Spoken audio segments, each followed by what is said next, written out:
We live in a world that never really stops talking. And yet, despite that, so many of us feel like no one's really listening. We have more access to each other than ever before. I mean, our phones are buzzing with messages and updates and tagged photos, and we're added to group chats and invited to events and looped into work threads, and we're surrounded by people at every turn, it seems. And yet, behind all of this motion, there's so many of us who are carrying this pain of emotional isolation. It's this deeply disorienting sense of being known by everyone, but truly seen by no one. See, loneliness isn't always loud. It doesn't look like sitting by yourself at home on a Friday night. Sometimes loneliness wears the costume of participation.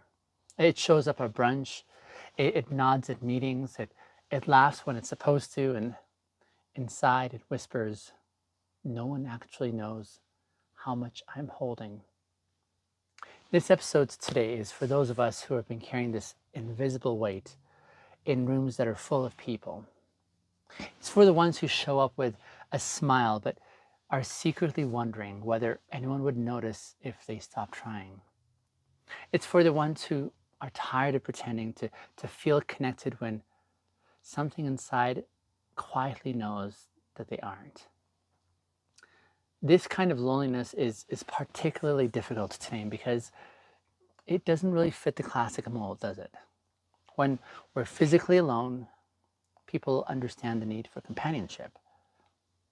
But when we're surrounded by others, it becomes far more confusing to admit that you still feel alone.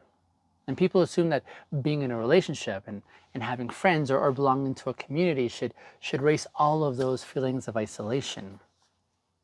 But the truth is, physical presence doesn't really guarantee emotional presence. And proximity doesn't always equal intimacy.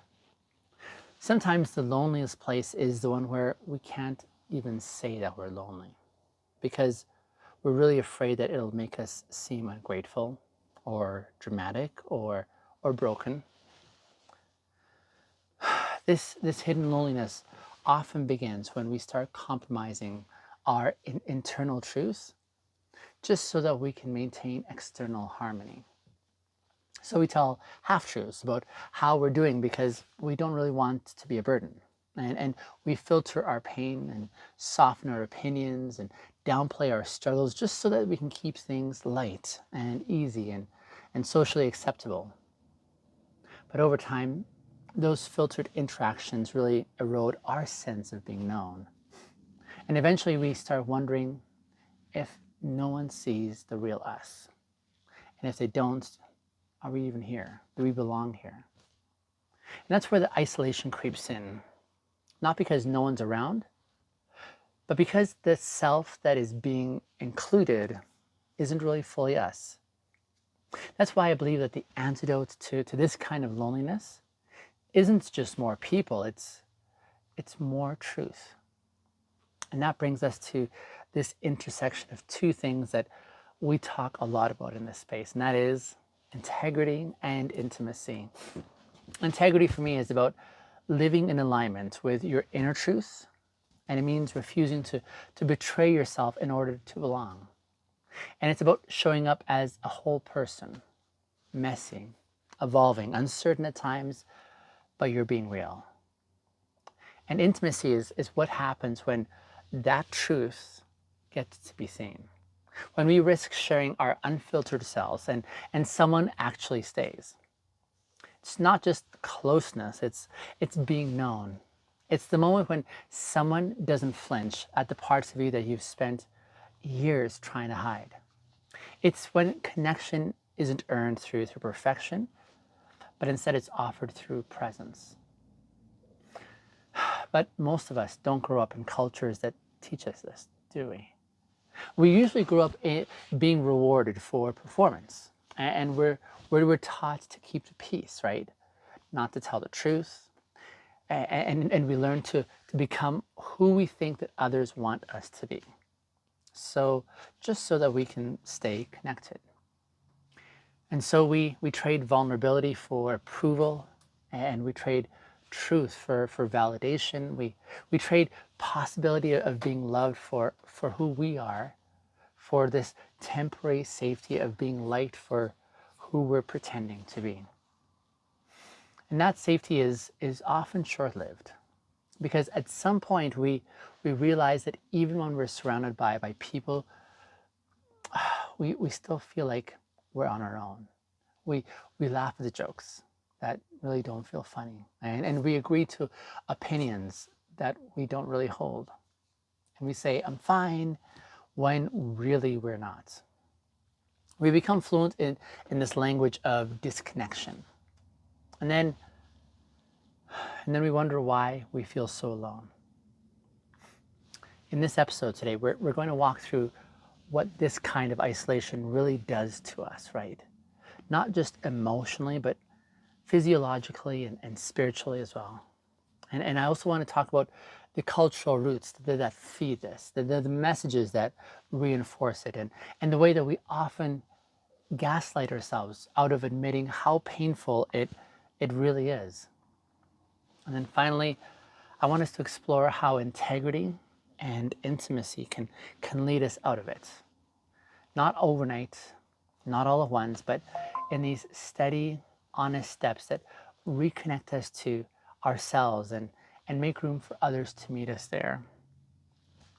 But the thing is, this isn't about blaming people who are around us for not understanding. It's more so about creating a space where we can be understood, where we can feel safe to be seen, and where connection doesn't necessarily have to be earned, where the pain of invisibility can begin to feel like something else, maybe belonging. But not the kind of belonging that requires you to shapeshift or hustle or prove your worth. I'm talking about the kind of space where you are able to show up just as you. Because here's the truth: if we keep editing ourselves just so that we can fit in, we'll never actually feel connected. We'll just feel tolerated or admired or useful, but never really known. And being unknown in the middle of company might just be one of the loneliest feelings in the world. See, there's a particular kind of exhaustion that often comes from feeling like you always have to perform just so that you can stay in connection. Not because you're being fake necessarily, but more so because the full truth of who you are, you've never felt that it's been welcomed. And maybe it's been misunderstood or dismissed or even weaponized against you. And so you begin to curate yourself. You lead with the safest parts, the most socially acceptable pieces, right? And you keep your real questions and your grief and your longings tucked away, waiting for the right moments that rarely ever comes. And over time, that gap between how you feel on the inside and how you're allowed to show up on the outside, that gap begins to grow. And that growing gap is what creates, I think, this emotional sense of isolation.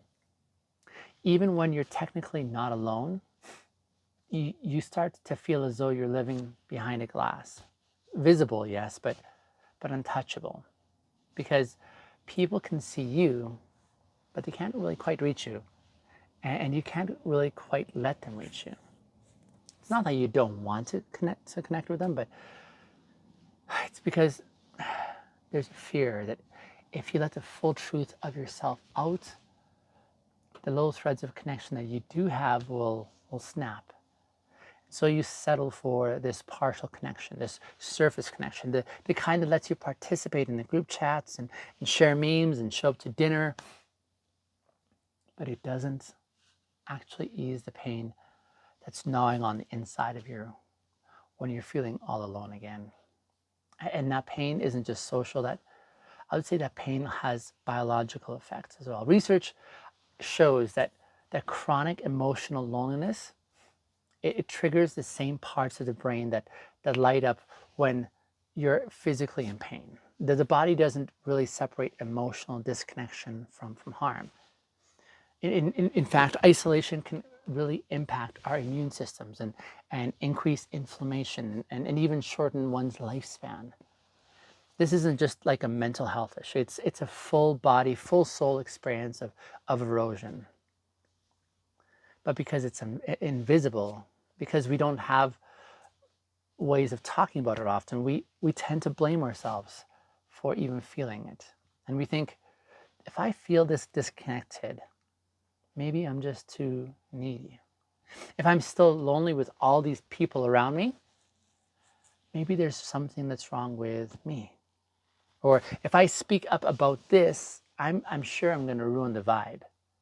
Or if I ask for more depth or more presence or more intimacy, there's a high likelihood I'm going to drive the people around me away. And so we don't say anything. And then the silence compounds until we start to internalize the very pain that we're experiencing as a personal defect. And this is the cruelty of emotional isolation. It convinces us that our pain is too much, right? Our desire for intimacy is illegitimate. That our desire to be known in full is somehow selfish or excessive. That our belonging to feel met and not just managed is a burden that we shouldn't place on others. And so we stay quiet. And slowly the room we enter to starts feeling colder. Not necessarily because the people around us are unkind, but because we're wearing a mask just to stay in the room. And here's the thing about these masks. They keep us from being rejected, yes. But they also keep us from being loved. Because real love, it can only reach what's actually visible. It can only touch what we're willing to bring forward. But bringing ourselves forward, oh, that's the risky proposal, isn't it?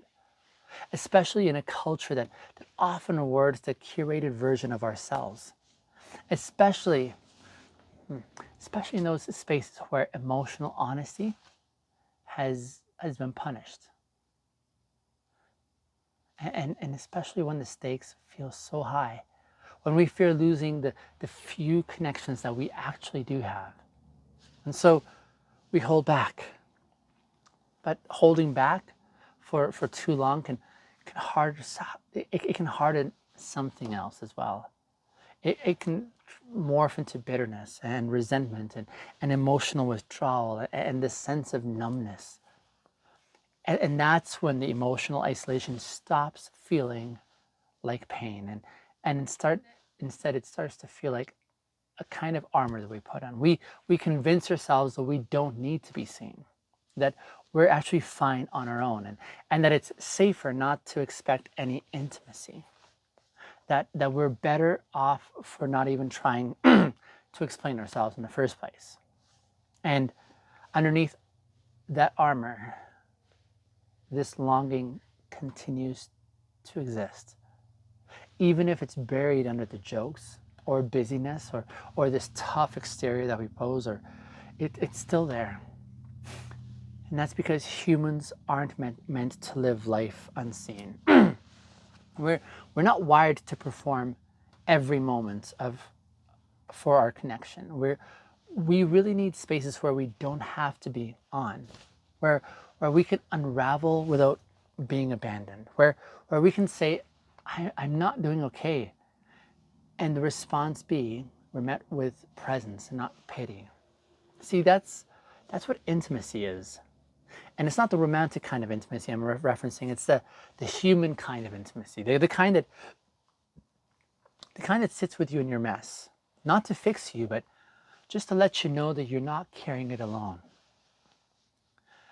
But here's where integrity really comes back in, because most of us are waiting for someone else to create that space in the first place. We want to be invited into deeper waters without having to risk taking those first steps. We want to be seen, yes, but we're not really sure that we're ready to show up ourselves. And we crave vulnerability, but oftentimes we're far too afraid to go first. And that's understandable, right? Vulnerability without safety is dangerous. But vulnerability with integrity, that there is power, because it means that we've chosen to live from our truth and not from the fear that is also most likely present. It means that we've decided that that connection that requires erasing ourselves is not the real connection at all that we want. It means that we've stopped apologizing for the depth that we are carrying, and we've started to honor it instead, right? And this shift, this is where everything starts to change profoundly. So what does it look like to live with this kind of integrity, to show up more fully, even when we're afraid? It, it really starts with something simple, but not necessarily easy. It starts with naming the ache, the pain that we're experiencing, not just in our journals, not just to a therapist that we're working with, but to a real person, someone in your world who might not fully understand yet, but who has shown some capacity to care. It might sound something like this. You might say, lately, I've been really lonely, even when I'm around people. And I just wanted to share that with you because I don't really need a fix, but I just don't want to carry this in silence anymore. See, that's not a plea for a rescue. It's an act of self-reclamation. You're not handing your pain off to someone else. You're simply refusing to pretend that it doesn't exist anymore. And that alone can be such a radical shift in a culture that often asks us to mask our pain for the comfort of others around us. But once you start naming this pain, something else starts to happen, and that's you begin to recognize patterns. Places, for example, where you've constantly been shrinking yourself, where you've maybe accepted surface level connection as the best way that you're able to get connection, right? Where you've internalized the belief that you have to earn your belonging. And this awareness, it often opens up a choice, because if you can see the pattern, then you can start to interrupt that pattern. You can begin to gently test the waters of emotional honesty in low stake moments. You can maybe try being just slightly more yourself in that group text, for example. You can initiate deeper questions in a one-on-one hangout, for example. You can say no to social situations that you feel drain you, and you can say yes to the fewer but richer connections that nourish your soul. And slowly you start creating a space in your life for the kind of connection that doesn't ask you to hide. And this doesn't mean that every person in your life will meet you there, right? Some will not. Some some will be uncomfortable with your vulnerability. Some will most likely deflect. Others might ghost you. And there will be those who are threatened by your emotional courage because it really highlights what they haven't allowed themselves to face yet. But that's not a reflection of your worth, though, my dear listener. That's a reflection of their readiness or lack thereof. And while it is most likely painful to see that contrast, it also becomes clarifying, because every time that someone doesn't meet you in your truth, you learn something about where to stop pouring your energy, right? And every time someone does, even imperfectly, when they meet you, you begin to experience something powerful. You begin to experience this relational safety. It's not perfection, not someone who's always saying the right thing, but someone who holds space and who listens with presence and honors that version of you that isn't trying to impress them. See, that kind of safety is rare, but it's real, and it grows. And here's the surprise that most people don't realize until they begin to practice this kind of integrity. And that is, you don't need many people to break the isolation. You just need a few real ones in your life. One person, for example, who truly sees you for you can unravel those years of feeling invisible. One consistent space of authenticity can nourish a soul that's been starving for truth for so long. One honest relationship can rewire what connection feels like. And it can even make you braver everywhere else.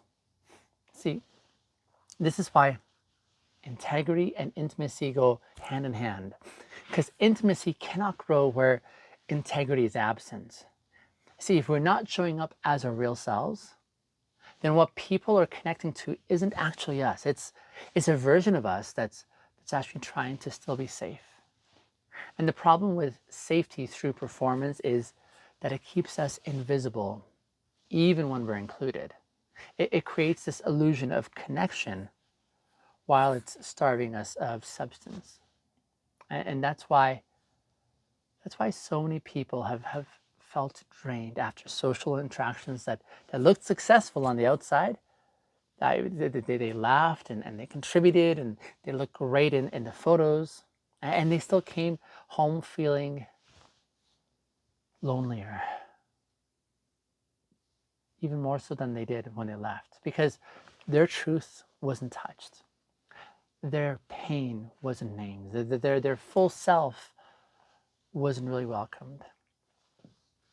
And when that happens repeatedly, we begin to believe that maybe the world just isn't capable of offering the kind of connection that we need. But that's not true. It's just that most of us, we're just still waiting for someone else to make the first move, right? Most of us are walking around thinking, oi, I'll be real once I know that it's safe. Or I'll open up once I'm sure that they're not going to leave. Or I'm open to showing my pain once I'm certain, though, it won't make them feel uncomfortable. But here's a paradox. Safety is built through realness, not before it. And the only way to start building that kind of safety in our lives is to become the kind of person who creates it. And that means we're leading with honesty. We're listening with presence. We're being brave enough to ask the deeper questions. And then we're quiet enough to hear what people aren't saying. It means that we're modeling the kind of connection that we wish that someone had offered us. See, that's not easy, especially if you've been burned before.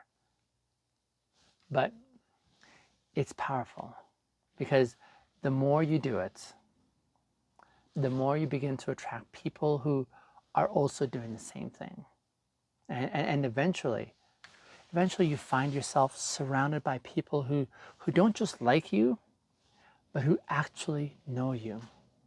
See, that's when isolation begins to thaw. And it's not because you're suddenly surrounded by dozens of best friends. No, it's more so because the people who are in your life are no longer bodies in a room. They're actually hearts that recognize your heart. But still, we need to say this out loud, because it's the unspoken part that too many people carry. Even when you do the inner work, there are still lonely seasons. There will still be those nights, for example, when your phone stays silent, even after you've reached out. And there will still be those moments when you're wondering if anyone really wants to know you, beyond what you're offering at least, right? And there will be days when you're scrolling past happy snapshots of other people's seemingly deep connections, and you might feel that pang of despair because yours don't quite look like that. But in those moments, even though it's easy to spiral and to think, what's wrong with me, and why hasn't this happened yet for me, right? Will it always be this way? I want you to remember this. Isolation does not mean you're broken. And loneliness, it doesn't mean that you're failing. Not at all. Sometimes it just means that you're in this season of becoming, of transforming. And that transformation is brutal when the world only celebrates the finished products.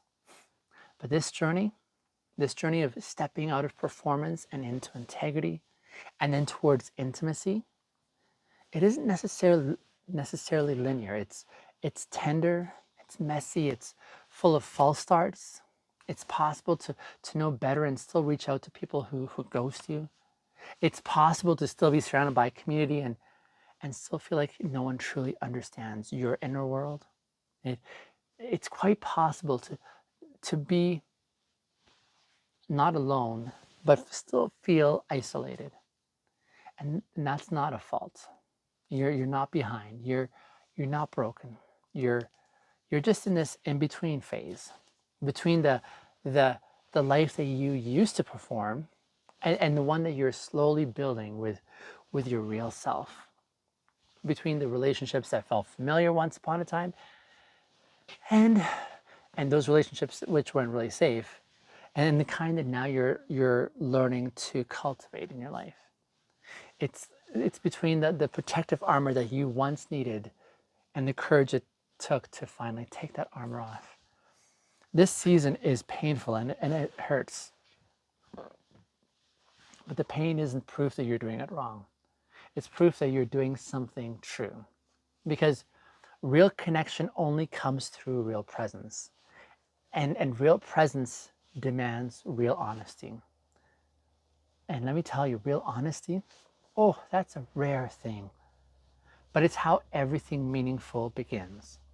That pain that you feel, it's not weakness, it's wisdom.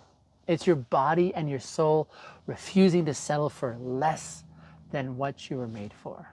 You were made, my dear listener, to be known, not just admired, not just invited, not just even tolerated. You were made to be known. And that requires something fierce and gentle and in equal measure. It means holding on to your own worth even when others don't. And it means choosing to stay and be open, not naive and unboundaried, but open to the idea that someone will see you and they won't flinch. They will not require you to shrink in order to be comfortable with themselves. They will not love a projected version of you, but they'll actually appreciate and honor the real, breathing, complex, craving, stumbling, and messy you. And while you're waiting for those relationships to take root, your integrity will become your anchor. And you'll stop trying to earn love by disappearing into what others want. And you'll stop contorting into smallness just so that you can be accepted. And you'll stop performing gratitude for a community that doesn't really actually feed you. And you'll start telling your truth. And you'll tell your truth to yourself first in the mirror. And then you'll start sharing it with others who are safe. And eventually that truth becomes the soil from which something beautiful and new grows. Because there are others out there right now, yeah, like others in this moment who are actually also yearning and feeling for what you want. Waking up with that same pain and going to sleep also wondering if they're defective. And they're scrolling through their feed, trying to make sense of why they're surrounded by others, and yet they're starving for intimacy. They're really looking for someone real, someone safe, someone who's not trying to win, someone who actually knows this pain of emotional isolation and still chooses to show up with tenderness and not performance. And that's someone who could meet them in that place could be you. not because you're supposed to save them, but more so because in choosing to become that kind of a person for yourself, first and foremost, it's in that process that you're making it possible for others to meet you there. And so we begin to break these cultural patterns by breaking our own silence in the first place. And we shift the connection that culture presents, and we start showing up with these honest and grounded acts of being present. It's kind of like saying, I'm feeling disconnected lately and I want to feel closer. Can we talk? For example. It's like reaching out to someone who's drifted a bit and saying, hey, I miss our real conversations. Can we make some more space for this? I really appreciated it. It's like saying or asking in the group hangouts, before we go, you could say, is there anyone who's carrying anything heavy right now that they want to name out loud, perhaps? We want to make space for that. It's kind of like, it's like telling a friend, I appreciate you for seeing me and not just being around me. Thank you for that. These aren't necessarily fixes. These are flickers of deeper connection that we're really capable of. And those flickers, when they're repeated with care, they become this firelight of true belonging. And so, my dear listener, if you've been listening to this episode today and thinking, but I'm still so alone, I want you to know this. There is nothing wrong with you for feeling that way. And there's nothing shameful about wanting to be seen. And there's nothing weak about craving that sense of closeness. And there's nothing, well, there's nothing quite like it to be seen in this way. And there's so much power in refusing to betray yourself just so you can be accepted. And this episode is not really a map of magical friendships. It's like a mirror, if you will, and a reminder that you don't need to become someone else to be loved. You need to become more of yourself, and let that be known. And the right people will recognize you when you do so. But until then, my dear listener, may you keep choosing your truth, even when it's quiet. And may you hold space for your own pain, even when no one else is. And may you become the kind of presence where you've always longed to receive that kind of care. And may your loneliness not be the end of your story, but more so a doorway to a life of deeper connection that's forged in integrity and bathed in intimacy. Thank you for sticking with me through this final episode in this series this month. Join me next month. We are starting a brand new series, Virtue or Vice. These paradoxes and these characteristics that we have so esteemed in our culture. I will contrast when those virtues become vices, when we start applying them in ways that are detrimental. So stay tuned. I appreciate you for tuning in. See you on the next episode.